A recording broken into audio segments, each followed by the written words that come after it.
આ એક ક્ષણ છે જે ક્ષણે આખો દેશ શ્વાસ રોકીને રાહ જોઈ રહ્યો હતો. આ એક ક્ષણ છે કે જે હજારો માતાઓએ પ્રાર્થના કરી હતી, લાખો દીકરીઓએ આંખોમાં સપના ઉગાડ્યા હતા અને આજે વાસ્તવિકતાની ધરતી પર ઉગી નીકળ્યા છે.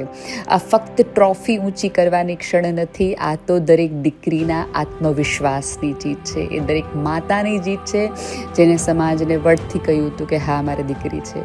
એ પિતાની પણ જીત છે કે જેણે સમાજને કીધું હતું કે મારી દીકરી પણ રમશે, તમને ન ગમે તો પણ. આ એ દરેક છોકરી માટે કે છે કે જેને કોઈ સમયે કોઈ કહેવામાં આવ્યું હતું કે તારા હાથની વાત નથી. એ દીકરી માટે છે કે જેણે સાંભળ્યું હતું કે બેટ તો ભાઈનું છે, પરંતુ તેણે શબ્દોને પોતાના ઈંધણ બનાવી એ દરેક મેણાને દડાની જેમ ઉછાળ્યા. એ દરેક કોચ માટે છે કે જેણે આશાની નાની એવી ચિંગારીને જ્યોત બનાવી છે. આ ફક્ત ક્રિકેટની જીત નથી, આ સ્ત્રીના અદમ્ય આત્મા અને હિંમત અને સંકલ્પની જીત છે.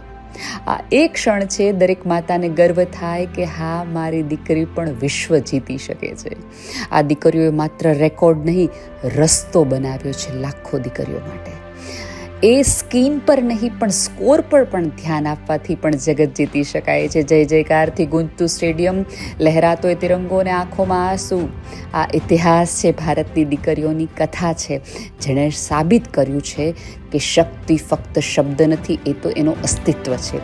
આ ભારત માટે છે, દરેક દીકરી માટે છે કે જે સ્વપ્ના જુએ છે, લડે છે અને જીતે છે. આ ફક્ત ચેમ્પિયન્સ નથી, આ નવા ભારતની દીકરી છે.